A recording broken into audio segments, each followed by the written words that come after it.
And put it in gentleman's terms, if you go out on a night and you're looking for a young lady and you pull one, you know, that's it. Some weeks they're good looking and some weeks they're not the best, and our performance today would have been not the best looking bird, but at least we'd have gone home in a taxi with her. If that makes any sense, you know. None at all, but it sounds great. It certainly does. She wasn't the best looking lady we ended up taking home, but she was very pleasant, very nice, and thanks very much. Let's have a coffee.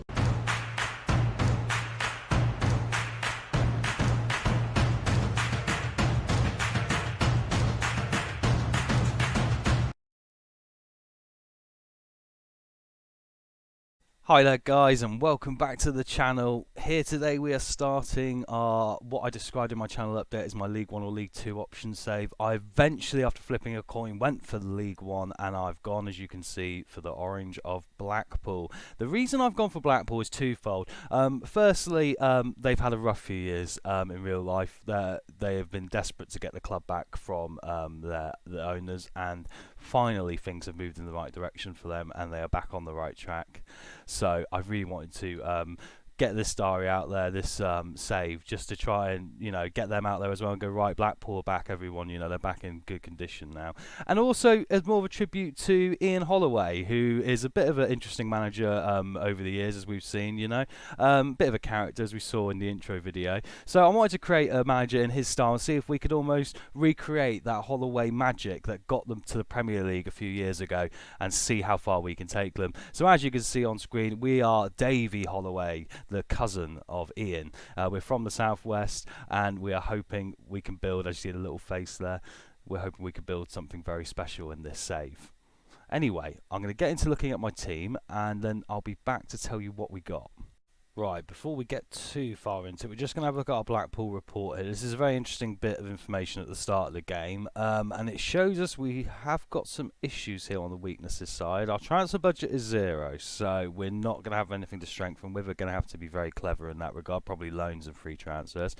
There's not a great deal of quality depth outside the first team, so we haven't really got much of a youth academy, and we're lacking some options here. And also our wage budget, you see, here is coming up as like quite an orange problem here, and only nearly basically £1,000 a week left to spend, so that won't bring in a lot of quality. So we are going to have a look through and hope our base squad is going to have a lot of quality already, and hope that we can, you know, maybe offload one or two, maybe bring some more money in. I just want to see quickly how much of our transfer we get in. Wow, see, even if we sell anyone, 25% of the transfer revenue will be made available. Our overall balance as we start is 45,000, so we are definitely a selling club that's trying to stabilise now. But anyway, that adds to the challenge. We'll see how we get on. Okay, so we're in our under-18s now, just having a quick look. We haven't actually got an under-23s reserve team. That probably shows you how tight this club's being run at the moment, which I can understand. Looking here, we have got maybe one or two, but of course don't forget the potential rating here with the star is influenced by the quality of our coaches. So maybe Jose Mourinho, for example, if he was on our coaching staff, wouldn't rate Brendan O'Brien here at 4-star potential. But anyway, looking at what we've got, it doesn't look as terrible as what the report said originally. Brendan O'Brien, who I mentioned a moment ago, he looks okay, you know. He's 16 years old, he's a hot prospect, central midfielder, decent physicals already for his age, for this level. Decision making 15's a strong start when you're that sort of age, and you know, that's not bad. His passing is good and his first touch is good, so the base stats for him aren't too terrible, so he's someone we'll keep an eye on. I hope he improves this season. He could be one of the few from our under 18s who we might be able to push on to the first team. Another one with a decent rating, nearly 4-star, 3-star potential, Nana Adakawa. Acceleration, agility, pace, decisions, once again decisions high, which is something that you notice will normally lead to a higher star rating in the under 23s or under 18s in our case. So yeah, we got something we can look at here anyway, so that's an okay start, slightly more positive than what I was anticipating. And here we go. Here's our first team squad now. I've had a good sort out. There's been one or two players I have moved back into the under 18 to R18 and on youth contracts, and for some reason in the first team. Some of them I've tried to shift out on loan as well, so try and reduce some of that wage budget so we can make some sort of moves when it comes to our first team. Let's look at pros and cons. Right, pros. Up top, we're looking pretty decent. We've got this Arnold Nandalat, who's come across from Baroka in South Africa. He has an English history. I remember him from back in the lower league days. So he looks decent. Ryan Hardy's also in here as well. 21-year-old Scottish striker who looks very decent with a decent potential ability as well. So up top we're looking pretty good. Solikaki is a good player as well. I believe he was ex-Palace youngster. Yeah, that's right. Yeah, decent stats for this level. And we've also got in the team as well a lot of these young players like Matthew Virtue, who was a Liverpool youngster who we've picked up on a free. And then you got people like Mark Bowler, who I believe is an Arsenal youngster. Yeah, he was on loan at Bristol Rovers, has joined us on a free as well. These are good players at a good age to build a strong foundation from. So that's an encouraging thing. Some cons of the team, we are lacking in centre-back, as you can see. We've got Ryan Edwards, who's very good as a more static one. His work rate, determination, and all these bravery stats are really good. His acceleration and pace isn't so good. However, he is a no-nonsense centre-back, so we will utilise him as such. He's very good at that. Curtis Tilt is decent, very decent. He could even be a ball-playing defender looking at these stats, actually. So that is something quite encouraging. So it's more about depth. We're lacking depth at the back. We have got two decent centre-halves there to build from, but we do need a bit more. It might have to be the loan market, obviously, as we know, because only got £1,000 in wages to spend in a no transfer budget. I don't think I'm going to be selling any players. I'm trying to loan out some players. There are also some backup players who are in and around the midfield area, about 21, 22 years old. If I take you back to the under-18s a minute, like Yusufu Cisse, he's not going to be good enough for the first team. He's only just moved to the club in real life. Probably in real life his stats are better, so consequently we're trying to loan him out. And same with Ben Tollett. He's not terrible, really. You know, he's 23. There's still a chance for a little bit of an improvement, but he's not a lot. See if we can maybe loan him out to League Two or maybe non-league and get, well, hopefully £900 worth of wages covered off. That'll be very helpful, bearing in mind our budget situations. So, yeah, so we've got a decent starting point here. As you can see as well, Jimmy Ryan, sadly, is a long-term injury for us, 9 to 10 months. That is a downside. But we've got a nice base to build from here. We've got quality. We're predicted to come 7th in the league with this team at this time. So if we can go out there and make the right sort of business now and set the right way tactically, then we should, in spite of the money scenario here, be able to do all right, hopefully. Right, I've just sort of torn away from doing all my transfers and loans out because this just popped up on screen and I'm just like, oh, great. So let's not worry, but the Blackpool owner is already looking to step aside in-game. So consequently, I could get sacked before the season even starts. I hope not. We'll just keep going and see what happens. It's very unlikely, to be frank. But wouldn't that be just hilarious to think the last series lasted half a season? This one barely got a week into it before I was kicked out the door. Anyway, we're nearly done with some decent transfer business. I'm very impressed. We'll take you through the rest of the team and who's come and gone in a moment. Right, so let's take you through our transfer business. We're about to do squad numbers in a minute, so it's a good time to have a look at what we've managed to do. We're not 100% there yet, but we've made the majority of movement we want to.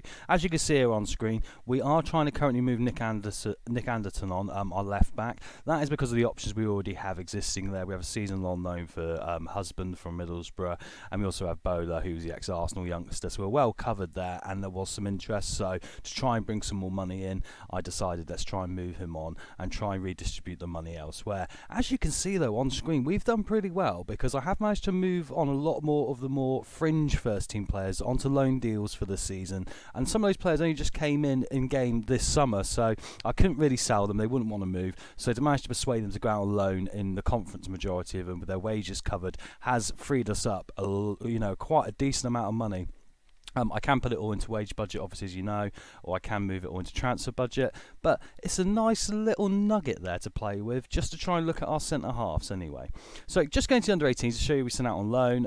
This lad here, young goalkeeper, he's 24, Christopher Mafumbi, backup keeper, not needed, gone to Barry, they're paying his wages, and also if they play him over 20 games, they're going to have to pay us £40,000, which is a very good deal. No young keeper, Jack Sims has gone out, Will Avon's gone out on loan as well, Emil Jasalainen Lennon's gone out on loan. And then we've got these midfield trio here who were in the first team, like Ben Tollett, 23, gone to Yeovil, Yusuf Cisse, gone to Ebbsfleet, and Harry Pritchard, who has gone to Chesterfield. None of them really, they're not bad, but they're all kind of surplus to requirements, not particularly good enough, so we've moved them on. So now looking at who we've brought in, so far we've spent nothing. So far I've just gone for loans, because I decided to go out early doors and get the best loans I could from the Premier League as quick as I can. You can probably see them now. There's 4 of them there that have come in. We'll start at the bottom. Bartosz Kaputska's come in from Leicester City. He's a 4-star rated player. As you can see, for this level, he'll be absolutely brilliant. So, yeah, we've brought in Bartosz Kaputska. Cost us absolutely nothing. That was the key to what we were trying to do here. Bring in players who we can, cost us absolutely nothing for the season, just to try and push us on, get those club finances a bit more stable and push from there. So Kaputska's come in.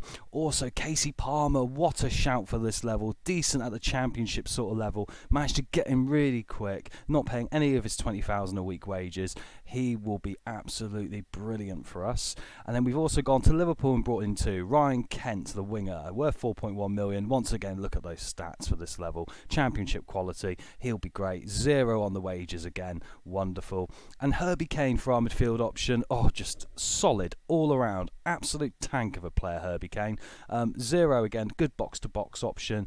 In this sort of division you need players who've got the work rate, so he is someone who's coming for us at the end of the season. Once again, cost us nothing. So I think the strategy of going in early doors and picking up these best players we could for this level for no wages from the clubs like Chelsea, from the Leicesters, from the Liverpools, is a strong strategy. And as you can see here, outside of that, there's not been a lot else that's happened apart from the redistributing of players out on loan from the first team into the under-18s. And like I say, the only place we still got to look is centre-half, because we've only got 3 options at the moment: Ryan Edwards, Curtis Tilt and Michael Nottingham, who actually is also a right-back primarily as well. So we've got to look at maybe 2 more defenders. I think we'll try and spend some money now, perhaps, or at least try and get someone in permanently, someone we can build forward with this. Hopefully a championship quality defender. If not, maybe let's get really punty and go for someone who could even be a Premier League defender, someone down the line. So anyway, we're looking pretty good here. We're also going to look at our staff quickly, because there has been 2 staffing changes, because we needed to make a couple of them. And that is, we've now got an assistant manager who we didn't have before, because we didn't have one on the contract at the club. And we also have a new coach, just to bring in some more coaching quality. Our assistant manager is Quinton Fortune. Yes, I believe he used to play for Manchester United, if I'm not mistaken. Doesn't really say. It must be playing career here. So my career stats, let's have a look. Yeah, ex-Manchester United, Atletico Madrid player. He has moved to Blackpool to start his coaching career here as an assistant manager with us. Good reputation, decent mental stats. Coaching stats will improve. He's good at working with youngsters. We've got a lot of young players in our core squad. I think this will be very helpful. Probably the best we could have got. Likes a 4-4-2 formation, which is probably where we're going. We'll get into tactics a bit later. So Quinton Fortune, welcome to Blackpool as my assistant manager. And then the legend that is John Solarco. Look at this. Got him in as a coach. He will do us very well. Very decent, very solid. Good mentals as well. Great playing career with Brentford, Palace and Reading. A football legend, John Solarco. So we want to welcome him to Blackpool as well for this upcoming season. Right, guys, we're going to call it there for today's episode. It's a lot of setting up, as we know. We've still got some way to go to set up this team, but we'll come back to that in episode 2, and we'll get into the Sky Bet League 1 action as well with the Portsmouth game. And depending on how the episode length is looking, we'll get Lincoln in there as well, somehow, perhaps, as well. So, yeah, thank you very much for watching the first episode of the Blackpool Save. Yeah, we've still got a bit more transfer business to do, a little bit more tactics, but we will be getting to action very shortly. As you can see, pre-season is going all right with a base 4-4-2 formation. Looks like we're getting decent enough results, although drawing away at Clyde's probably not brilliant, but hey ho, we get on, we move on, and yeah, we're going to see how we can Ian Holloway the hell out of this Blackpool team. See you next time. I genuinely think he is going to be a Premier League quality centre back in League 1. I've got to go for him.